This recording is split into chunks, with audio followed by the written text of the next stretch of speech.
Thank you very much, Toastmaster Merla. And to each and every one of our attendees, welcome. I want to go ahead and give a shout out to all the planners, the committee members who have helped to make this TLI, I can say even prior to conclusion, a success. I have learned a lot. I'm going to go ahead and start sharing my screen.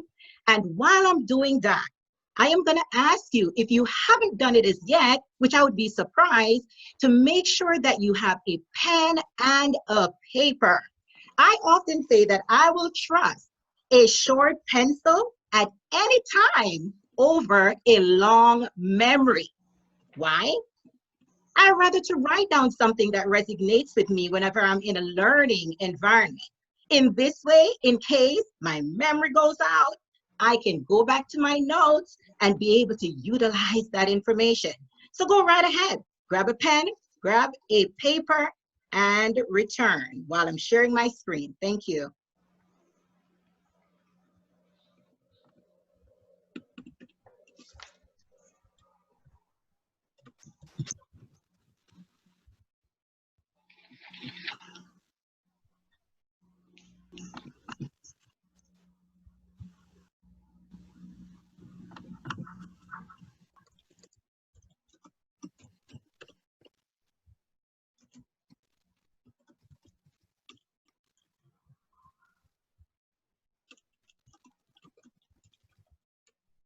Toastmaster Merla, I just want to go ahead and confirm that you're able to see my screen. Yes, we are. And can you see our timer, Dorrette? Okay, let me see here, timer. I pinned Antoine. Antoine.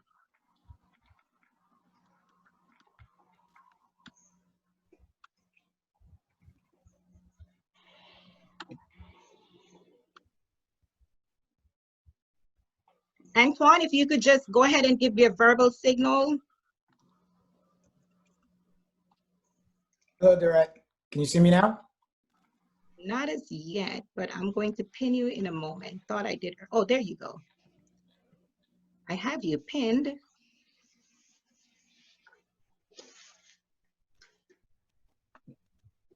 Okay, beautiful. Now that you have your notepad and your pens, and Antoine, I can see you clearly. Let's get going.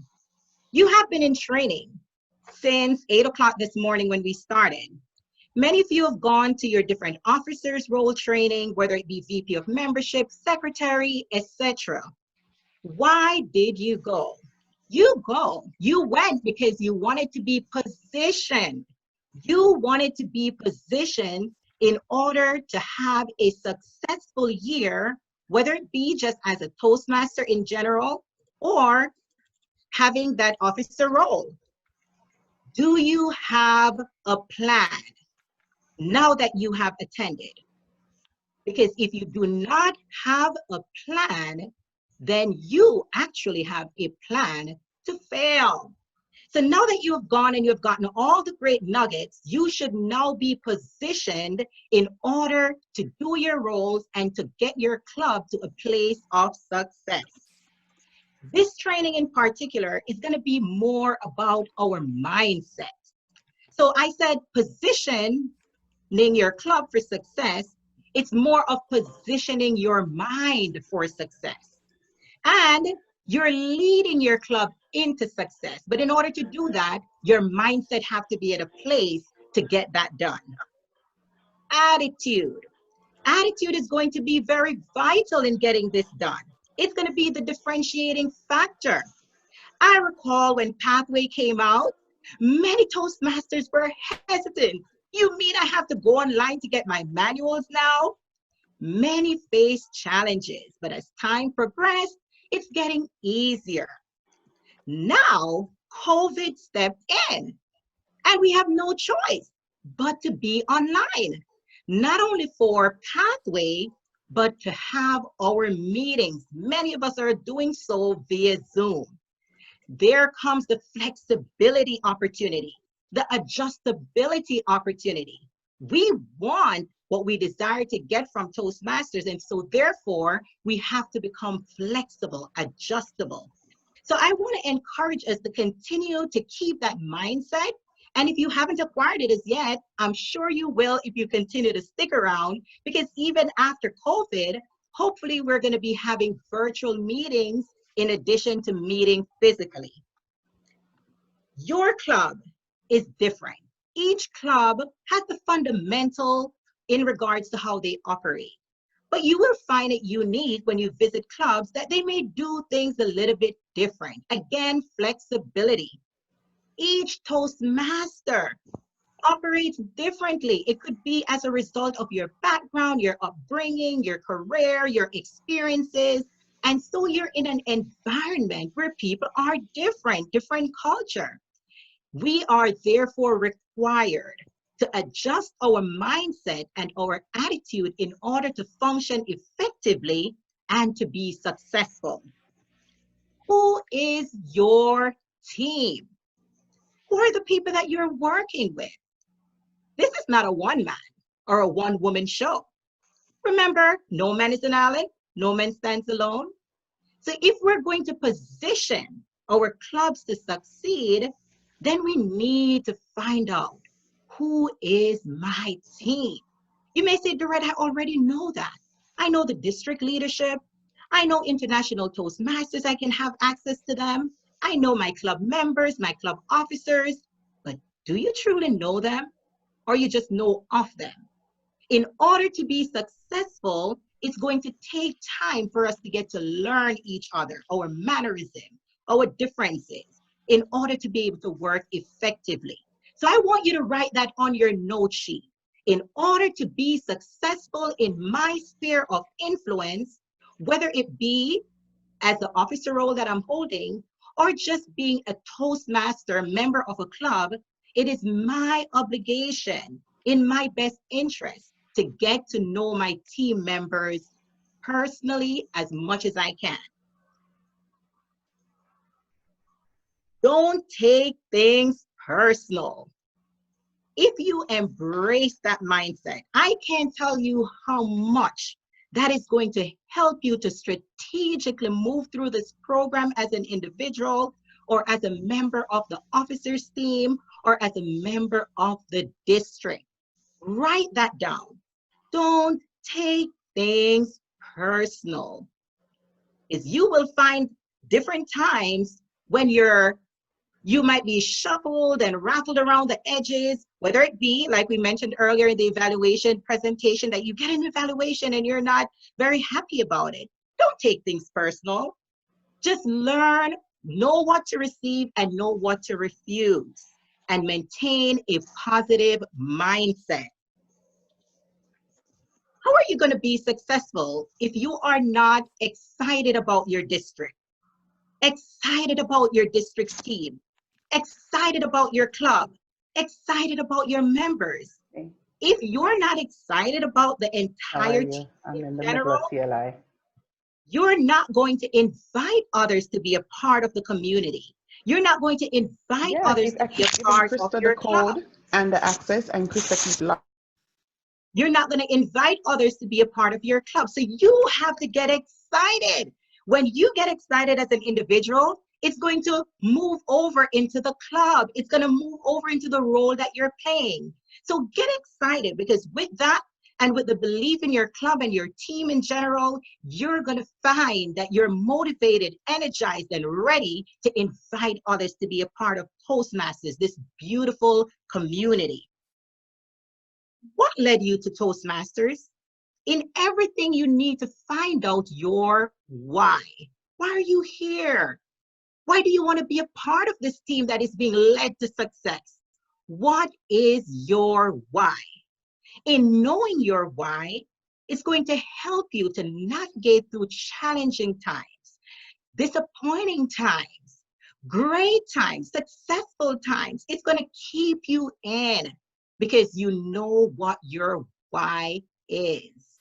Now that you have heard my introduction, which has to do a lot with mindset building, let us move on and take a look further at our agenda.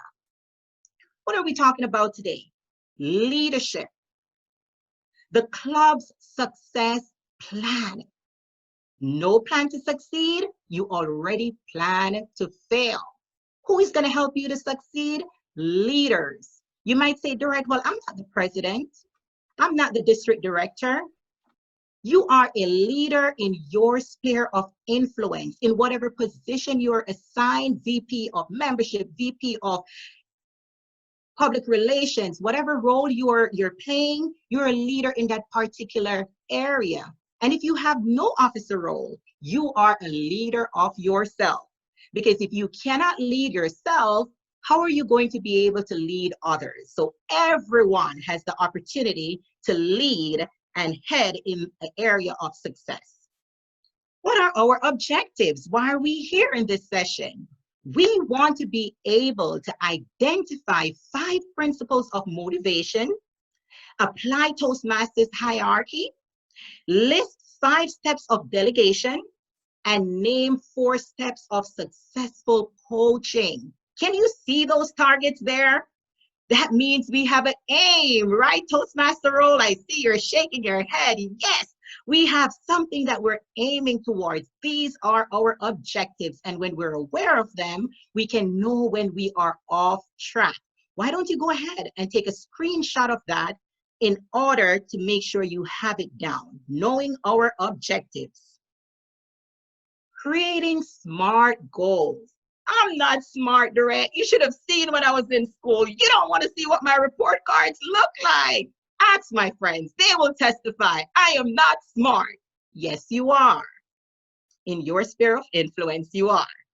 Today, we want to learn about SMART goals, how to develop our club success plan. Our team's going to get together, and many clubs have already gone ahead and meet with the officers, right? Having your officers meeting. You have already talked about the different responsibilities of your officer's role. And if you haven't today, you got a chance to see what those are. Now, you within that role should have some SMART goals as to how you're going to be successful in that arena. So we want to take a look at the club success plan, which you probably have already gone over with your VP of Education or your president. Leadership. Leadership is about influence. Who are you influencing? I often say if you consider yourself a leader and you look back and there's no one following you, I heard a quote. It says, you're simply just taking a walk because no one is behind you. A leader has a team that is with them, helping them to move to the next level. Are you a leader? What are the benefits of being a leader?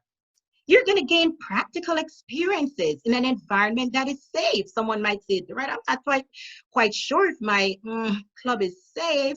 Well, you can help to make it safe. You focusing on how you have contributed and will continue to contribute to your club. And eventually, others will start working on themselves and on their role. Because guess what? There will be a momentum.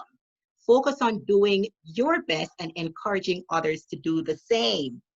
You will be able to develop wonderful leadership skills that you will not only apply here in Toastmasters, but everywhere you go. No one will be able to take those skills away from you as you learn them through the different roles and involvements that you're a part of. Personal and professional opportunities. Zoom is going to become a personal and professional opportunity. Can you imagine? Many jobs are now going to be online. And as a result of our Toastmasters meetings being online and we're getting all this practice, we're now learning skills that we'll be able to move on to other areas of our life. Hence, the reason for being flexible, right? Adjustable, learning new things. Personal and professional opportunities, building the club's legacy.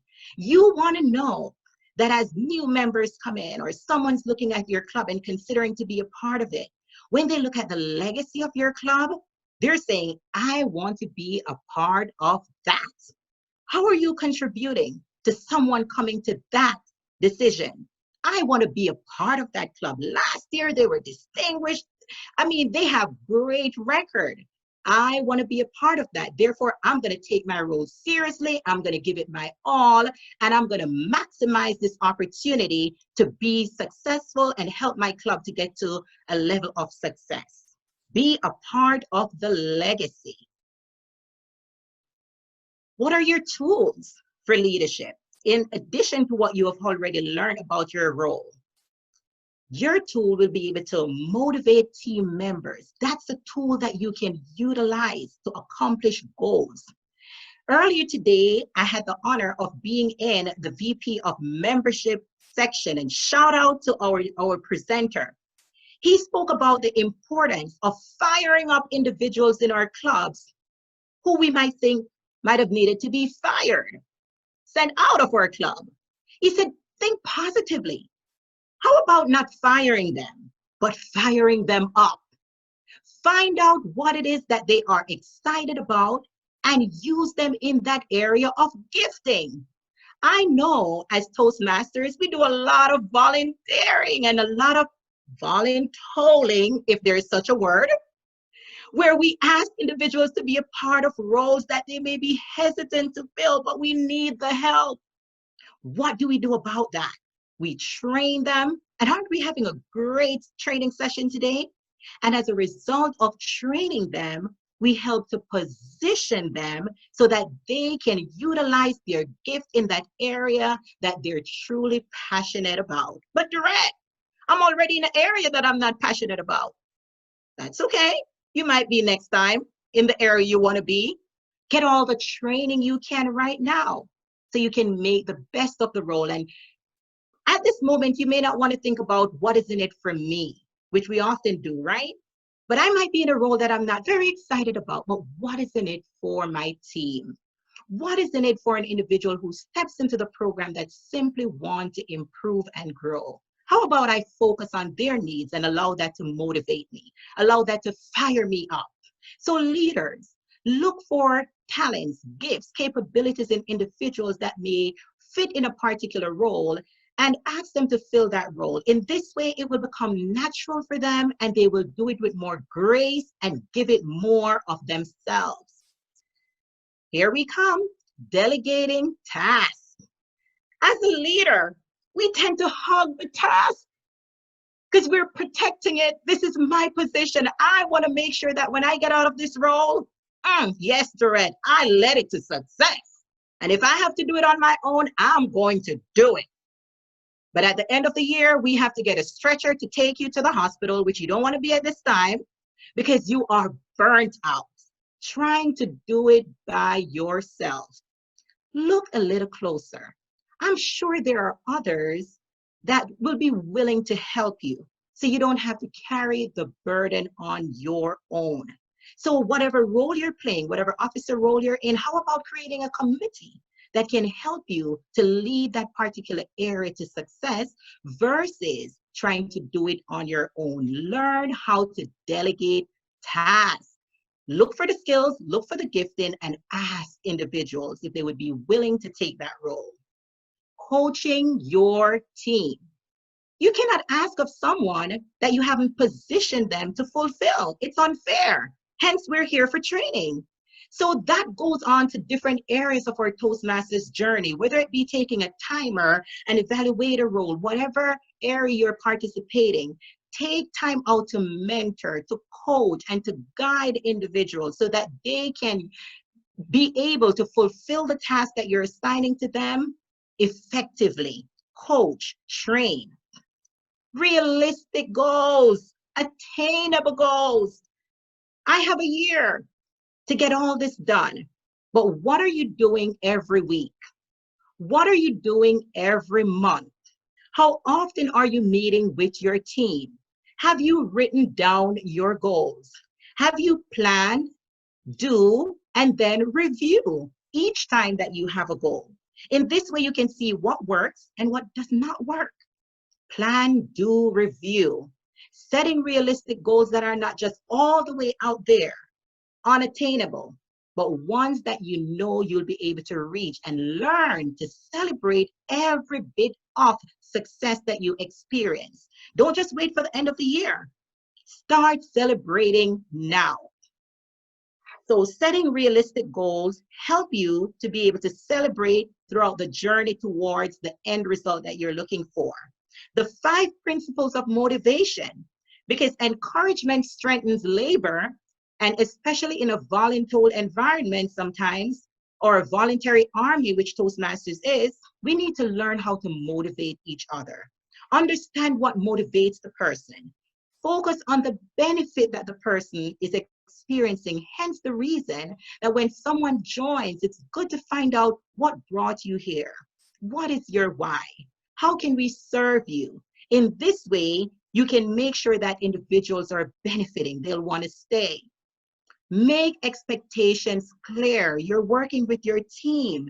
You're responsible for this as VP of such and such. You're responsible for this as treasurer. You're responsible for this as president. In this way, everyone knows what each person is responsible for. Make expectations clear. When is this report due? When do you want to meet this medley goal by? Is it only by the date that Toastmasters set? Or do you want to meet it a month before? In this way, you have additional time to exceed your goal, right? So make expectations clear. In this way, the team will know how to function effectively. Recognizing members, not only the ones that are always doing a great job, but everyone should be able to experience great recognition, encouragement that will motivate them to continue to do well. Even if they did not do an exceptional job, find the area that they excelled in, point it out, and recognize it. Be a leader. If you don't think someone should be following you, that means there are areas that you can improve in. So look at yourself as a leader and say, what areas can I improve in when it comes on to leadership? And be that. Hierarchy of needs. So you're in Toastmasters. Let's start from the bottom of the pyramid here. Basic need. The most basic need is for us to overcome fear. Many people come into Toastmasters and want to overcome the fear of public speaking. Moving on up to safety, an environment that is supportive, right? That you feel welcomed into. You feel secure, even if you have a stammering problem, or English is your second language, or you're working with people from different cultures and you're not quite sure how they may take certain things. You want to make sure that you create such an environment that is safe and welcoming, social, friendly, welcoming. Esteem, you need to be acknowledged, recognized for a fantastic speech, job. The need to realize your potential, the realization that you can or will or already have overcome your fear. Self-actualization. Why don't you go ahead and take a snapshot of this chart? Very important to be acquainted with. 5 steps of delegation, guys. Decide what to delegate, who you're delegating it to. Assign the responsibility so people are not saying, I didn't know I was supposed to do that. Grant them the authority. Yes, you are permitted to do it. And establish accountability. When will your report be due? When will you let the rest of the team know? Set those dates and set the accountability. If something goes wrong in a particular area, as a team, be open and transparent enough to be able to share those feedback with each other. Because remember, the ultimate goal is the benefit of everyone. Not to let anyone feel bad if they're not doing great, but we have to still hold you accountable for what you're responsible to do. The 4 steps to successful coaching: identify and define the goal. Define strategies to reach it. What are going to be some of your techniques? What building programs are you going to set up? How are you working with the officers? How are you working with the entire district? What strategy do you have in place? Establish the timeline to meet it way before you think it should be. And you are being realistic, but you want to give yourself time so you don't feel as if you're rushing towards that deadline. And follow up on your goals. Plan, do, and review. So Lewis has a sergeant at arms position for 3 weeks. Think about this. He's learning the role on his own. His responsibilities are greater than he anticipated. Meetings are starting late because it's taking longer to set up. Louis has come to you for help. Based on what you have heard so far, what would you do to help Louis? You might be saying, well, who should Louis be going to for help? Let me make this a little bit clearer. As the Sergeant of Arms, I would hope that Louis have already attended the TLI session so he knows exactly how to function. But does it stop there? No. Louis might be having other additional challenges.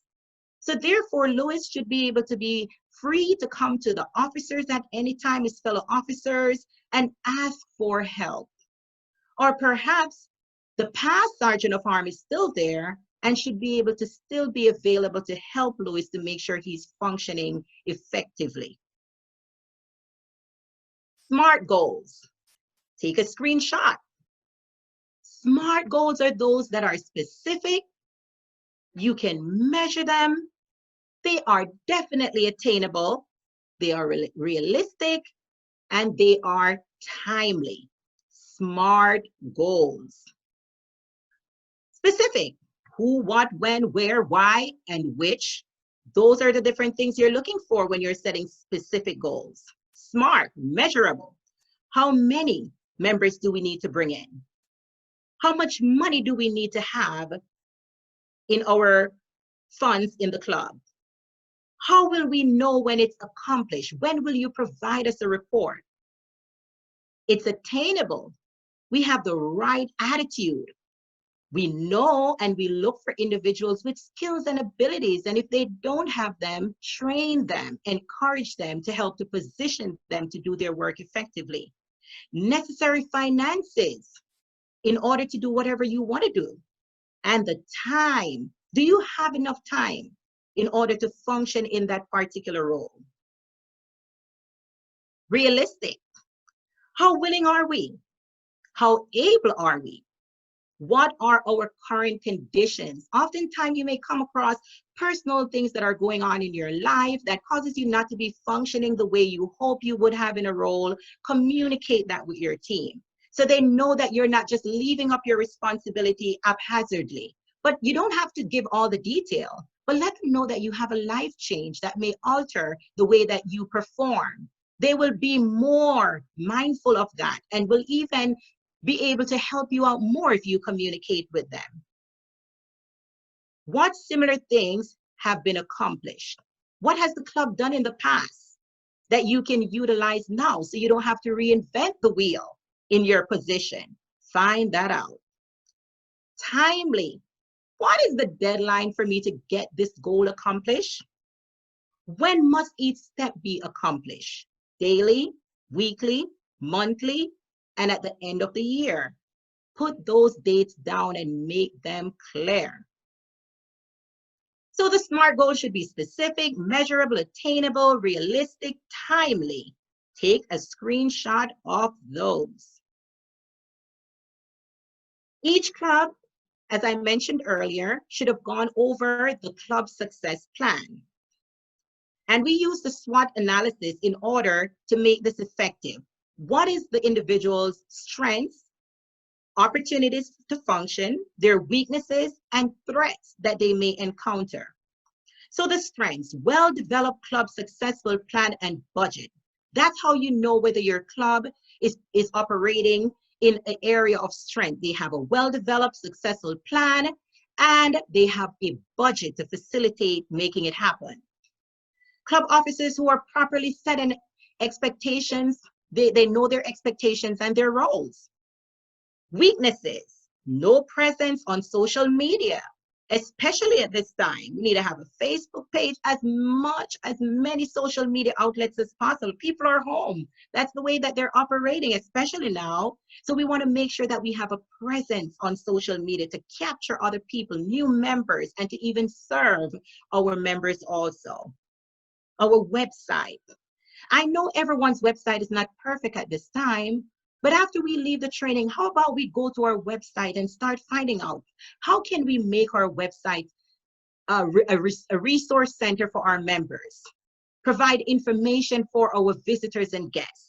What can I add to the website? How can I allow my website for my club to serve us effectively? Many times that's the first thing that people see about your club, your website, your Facebook page, and other social media outlets. Let's all work together to check those out and make sure that they're updated, information are updated on them, it's easy to be navigated, etc. Opportunities. We have opportunities to lead our club into success, volunteer for contests, right? Help out with different speech crafts, and check out the successful series on the International Toastmasters website so you can learn more about what needs to be done to lead and position you, your team, and your club and district in general to success. What are the threats that I'm dealing with? Low attendance, members not properly prepared, dues not paid. If I have low attendance, usually we would say we have to get someone to have a ride to get to the meeting. This time, no.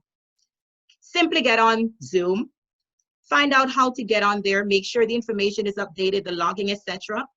And if you're not acquainted as to how to log on, or you have new members, make sure you touch base with them prior to the meeting so they know how to get on, right? So we can build up our attendance, because the better our attendance is, the more individuals will be able to take part in roles, and the burden will not be heavy on one or a few people. Build up the attendance. Be properly prepared. Don't just give a speech off the cuff, except if you're doing table topics, but make sure that you are prepared, know what your path is, work with your mentor, work with your mentees in order to make sure that they are navigating their path effectively. What are your actions planned? What are our actions planned? What actions do we need to take? Ask yourself that in whatever role you're in, or as a Toastmaster. What action do I need to take personally to get to my goals, and then to get to my club's goals, and then to get to my area goals, to help my district, to help the entire team? What actions do I need to take? What resources do I have available to me? Who is responsible to help me, to guide me, or who is responsible for certain areas of operations? Be acquainted with those people. And when must the action be completed? So here is the resource that you can find more information regarding the club success plan, how to effectively navigate through working with different officers on their roles, and simply to be able to help, to guide, and to lead your club to success. Now, this concludes the presentation. And I want to open up early because I want us to dialogue a little bit. I want us to talk. This is the conclusion of our TLI. So I want us to be able to talk and to share ideas. If you have some questions, you're able to ask those. In this way, we can be able to leave feeling comfortable about our role, being excited about the team that we're a part of, being open-minded in regards to our attitude, being flexible in regards to operating online with a new team that is now in place, and being able to leave from our TLI saying, hey, guess what? I feel positioned. I feel equipped. I may not know everything. I may not understand everything, but this is a journey. This is a learning process, and I'm willing to embrace it. If we want more in life, we absolutely have to become more. So no matter who we are and what role we're playing, we all have a responsibility to help the team that we say we're a part of to head to success. Now remember, even though you might be a leader in a particular role, or even in your club will only be as successful as its team. So we want to be able to value every team member, recognize every effort that they make in order to help to lead the club to success, right? If there are any challenges or circumstances that needs to be dealt with, let's deal with it on a delicate matter. Sometimes you might be facing certain problems and you're thinking, I just need to get rid of this person or get rid of this problem. No, find out the root of the matter, right? If there's any misunderstanding going on, communication is key if we're going to be successful and be positioned to succeed. So let's increase our ability to communicate more effectively. Let us be able to see worth, right, in each and every one. Let's value each other. Let's find out, what is my why? Why am I here? You may initially start at Toastmasters because you want to improve your impromptu skills. You want to get rid of the fear of public speaking. You want to improve in regards to leadership. We all come into Toastmasters wanting to improve in different areas of our lives. And so therefore, we want to be able to go back and find out, what is my why?